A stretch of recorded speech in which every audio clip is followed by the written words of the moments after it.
He saw us installing our pressure plate and our clutch and our flex plate and everything, and then our bell housing. So I said we had to go ahead and get the trans ready. That's what we're going ahead and done. We also went ahead and installed this pig, which is our starter, which is no feet. It's like, you know, bench pressing a cow or something. But anyways, yeah, what I forgot to put in is this little plate. And I know everybody on YouTube land was asking us, hey, what about that plate? On the housing itself, it has a raised edge that it does not have down here, all the way around the top where it hits the back of the engine. So when we initially removed it, same thing, we thought, well, where the hell is that plate? But it wasn't there. That raised edge doesn't let anything. It's been raining here in Chicago for the last couple of days. As you guys can see, there's got no water coming in between the engine and where the bell housing sits. As a matter of fact, I'm getting more water from here where it runs down the back, which is what it should be. As you can see, it's right here. So we installed the starter. Now we gotta take it back off to install the little cover plate, which, yes, I was wrong. We do have a little plate, and here it is. So I took my time, painted it up, and now, oh, better check out that bolt. And now we gotta get to install it. And then reinstall the starter at the same time. And today, our buddy here, the bird, gets his transmission. So we're gonna go ahead and do all that today. As much sunlight as we can get. All right, there we go. Beautiful. There we go. Covers, it's actually the trans cover plate, so it covers just in front of the bell housing where the clutch and the flywheel are all exposed. You know, road debris and whatnot in here. Not only that, the starter kind of pins it up on this side. It covers the big humongous hole that we have over here that opened up, which would be kind of for a starter, but we don't have the starter over here. Our starter's over here on this side. So as you can see, it's got on this side, it's got the opening for the starter. So it just really just covers for a lot of road debris. We went ahead and cleaned it up. It was completely filthy and whatnot, you know, just rusty. And it cleaned up real well. And I think it does a nice pairing with the colors that we got going on down here with the, you know, with the original. And this is the color on this block is actually for 68 to I think 75 Pontiacs. I picked it up out of Eastwood Paints, or Eastwood, should I say, which is awesome. Yeah, Glenn, I'm sorry, buddy. We weren't, you know, dismissing you. That's right, we do have a plate here. It's our dust cover plate to the flywheel and our clutch setup and everything like that. So yes sir, you were right, we do have a plate for it. We just don't have one that goes all the way around through the top like most of you have seen that we installed on our 93 Fox Body GT. All right, now I got that in. I think I left a socket down here. Let's see if we can move this guy back a little bit. I'm gonna coat that front end. Now, the reason I'm doing this, I'm bringing it in here kind of sloppily. Now you guys see me on the floor. So I'm gonna put some grease in the front end right here. But the reason I'm doing it like this, when we initially took this guy off, we couldn't take off. I was gonna try to take off the whole stick shift, this Hurst shifter it has on there, but I couldn't do it. It was a lot of little moving parts. And in the end, I chickened out and I didn't do it. So I left it on there and it made it just a little difficult to pull it out, but that's why I'm pulling it in like this. I'm pulling it in sideways because number one, I'm low to the floor. Number two, I got these extra bars right here, which I can actually take this one off and reinstall later. This trans ain't that heavy, but we're gonna find out how much muscle I really got. Oh, wait a minute. What the hell is this? Oh, this is the speedometer cable. Go ahead and put them over on this side for right now. There we go, right around my face. And then we're gonna pull out our centering tool that's still sitting in here.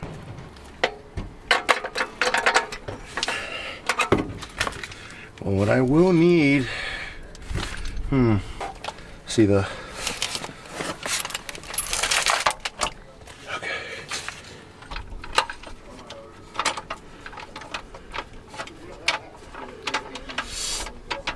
the hard part is, see how it's already kind of, let's see if I can make it work.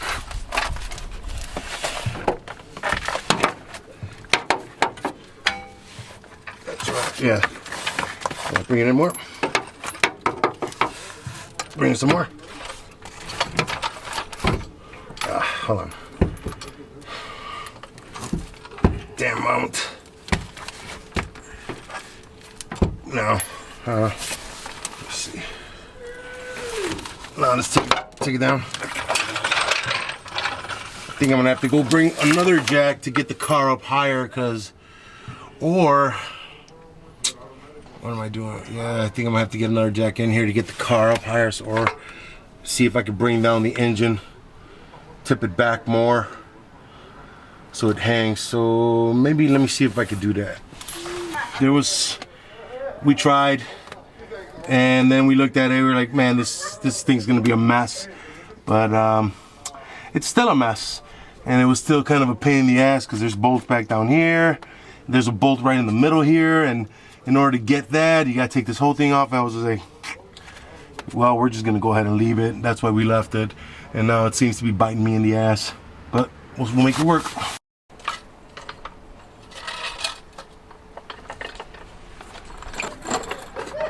I'm gonna bring up the car and keep that middle jack stand in the same position so it holds the engine in that position.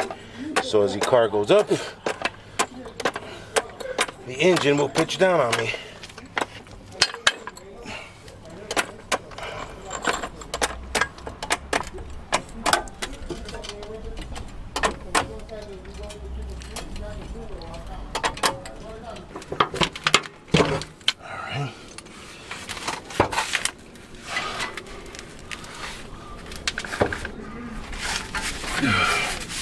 All right, let me see if I can make this work.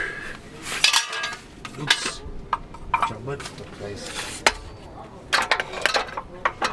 Nope. Hold on.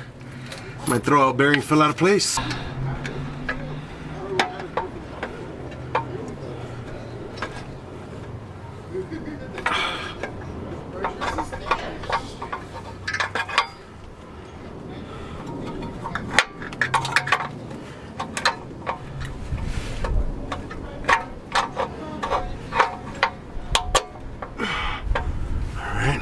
Now I got it stuck.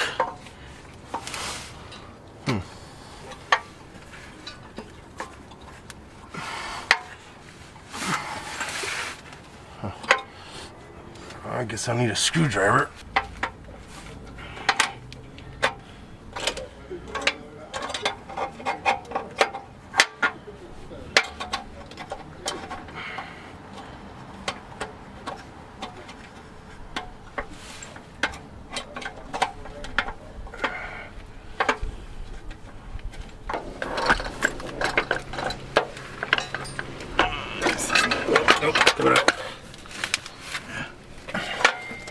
I keep pushing the throwout bearing out the way. Let's see.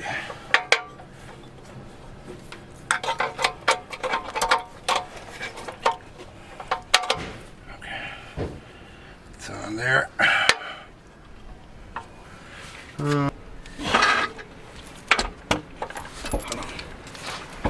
Yeah, see, no, it ain't gonna work. Hold on, take it down. I'm gonna have to figure out something with this rear end, bro. I'm gonna have to take all this off. All right. Because there's no way this is going up there with this on there. With this on, right? And there's no way to take it off. This is all one piece. Ooh. Let me slide this thing out, bro. I have to take it off. Fuck. I knew it. Oh.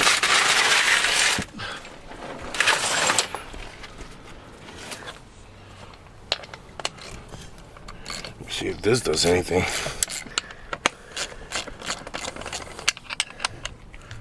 Oh, okay. Let's see if we take this off. See, I move it. All right.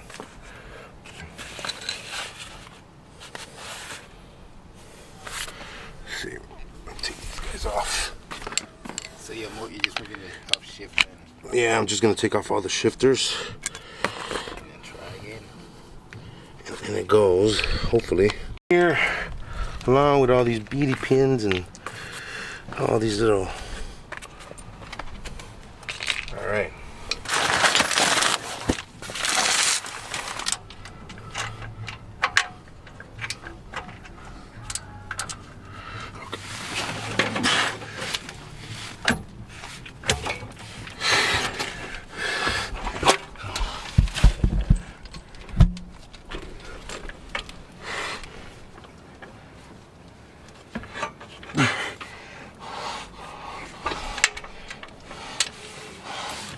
Let me see.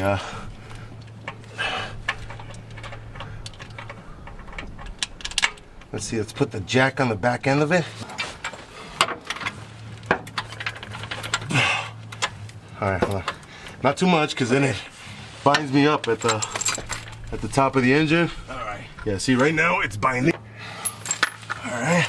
All right.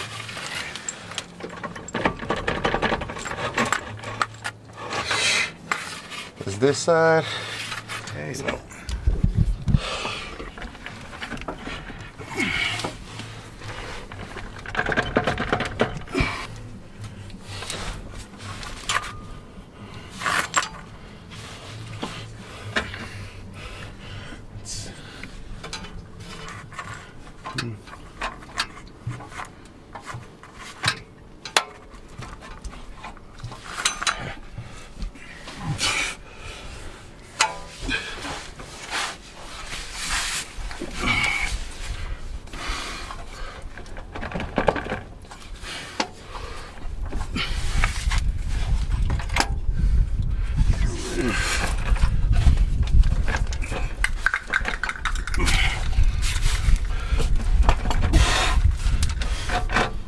Damn it.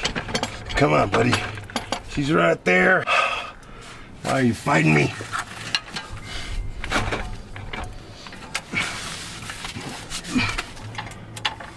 I got it. Let me see. See, I know it hasn't caught in yet because I can still spin it. So it's not in the gearing yet. All right. It's just extremely uncomfortable. I can't get around to using.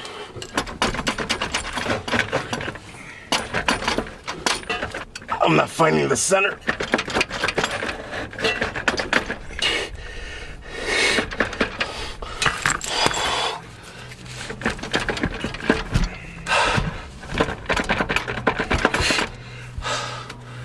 Whew. Yeah, I'm not. It's not. I'm in there. Let me see, bring it down some more. Uh-oh. I don't know what the hell's going on here.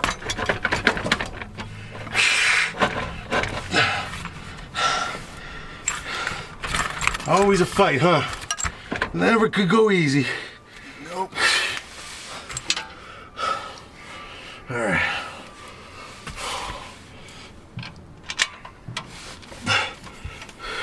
All right, we got some noise. All right, Jesus, man. As you guys can see, nothing goes as planned here at MCSC or at our garage here at home. But we got it in, and what it was really binding up at the front of this bell housing. It has a really, really nice tight circumference that goes against the transmission. So it got in there, and then we kept checking to see if it was hitting it. And then, my stupid ass had set it in neutral, so obviously it's in free spin, but we were already in. We had to take it out to make sure we recheck something because we thought we broke something in there. It's not gonna happen. Something's happened like that. So now we got it in. What it really was, I guess what I'm trying to say is, even though it was a pain in the ass, what you want to do when you put this one in, I try to sand that hole just a little bit, give me a little bit of room, but not try to lose so much room that this thing is sloppy inside the hole right here on the bell housing. But if you do this, you might want to sand that off, and you know what, to help you, grease that thing up. Lube is your best friend.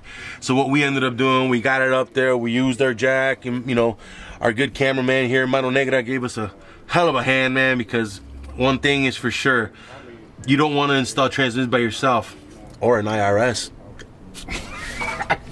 So what we're gonna do right now, we're gonna go ahead and finish up the bolts. So what we did, we put one bolt at the bottom here and then one bolt at the top once we got it in, and we got it close enough to the bell housing that we just started to screw the bottom end, then the top, a little bit of both, a little bit of both, a little bit of both, till we close up the gap in between here.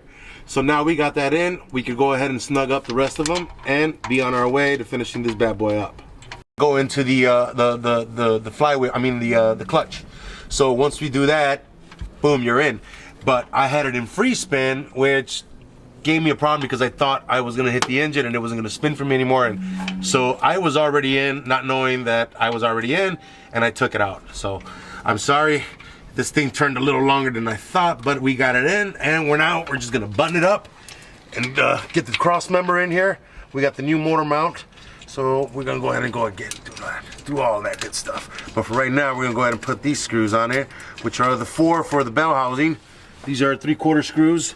They're very coarse and very big. And that's about as all I can tell you right now, because I didn't take the time to go ahead and do the usual stuff of finding out anything. So God bless you, because this stuff right here, you know, it's a pain in the ass to do to begin with, and then when you don't have a lift and the amenities of a lift, it tends to get a little harder. You know, things just, they drag out a little bit more. You're subjected, especially if you don't work indoors. I mean, we could do indoors for the most part, but yeah. Let me see now. Which I have put off to the side, because it's a pain in the ass. Now, this guy comes on top over here, so they have these little pressure washers that go with it. So I would suggest you guys do the same and reinstall those, because they would be extremely helpful. Let me get some more right up here. There we go. Now, oh, that was one.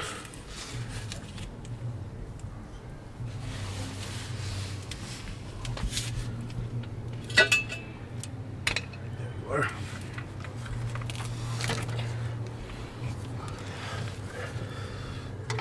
So these guys go there. One in the back. Set up. We're still gonna need one more to come here to the front, but we still have to set up our bracket and give a nice little coat of painting up there where we removed it. So we removed the bracket to the shifting and the clutch from where we had to bring in our headers and stuff and all that good jazz. So let's go ahead and put this last one up.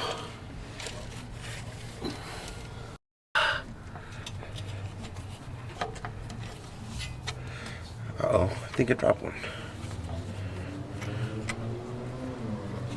Let me see if I dropped the washer. I don't want to go ahead and install this without... Oh, there it is. I knew it.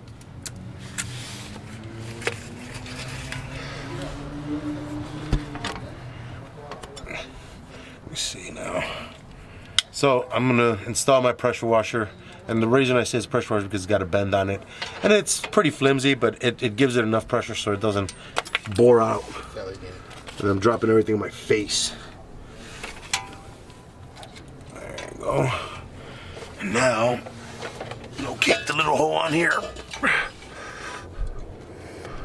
There we go. Bam. All right. Now, let's get a cross member in here. Ooh, US. At least I think it's made there. We don't know. And so I'm going to tighten it up right now before I get it up there. I already set up my new trans mount on here.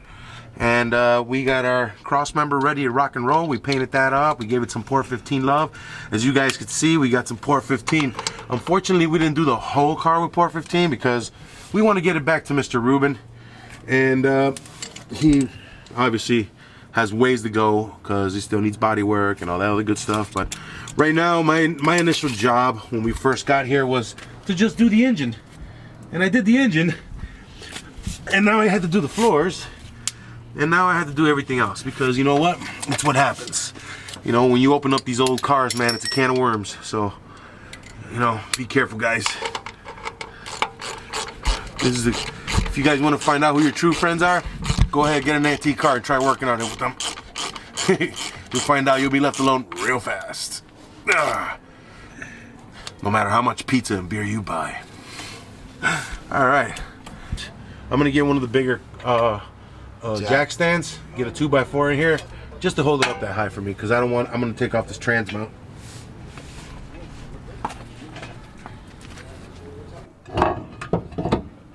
Well, I guess we're going to take off the trans mount. I have a feeling that if it don't say anything, I'll be able to work on this car a little bit longer throughout the week. The sooner, now that I feel that I'm getting a little closer to the finish line,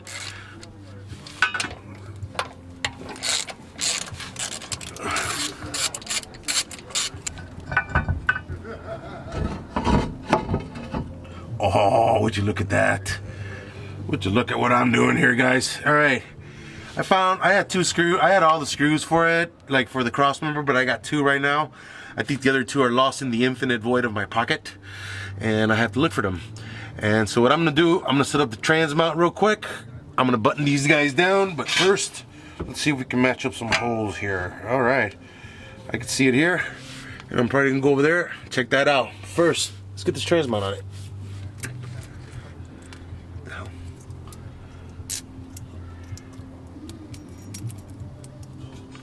Alright.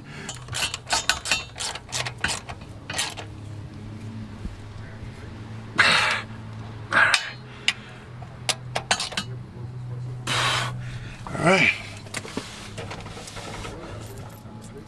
Like I said, I gotta find those other two screws I got. I know I got them somewhere. I gotta locate them.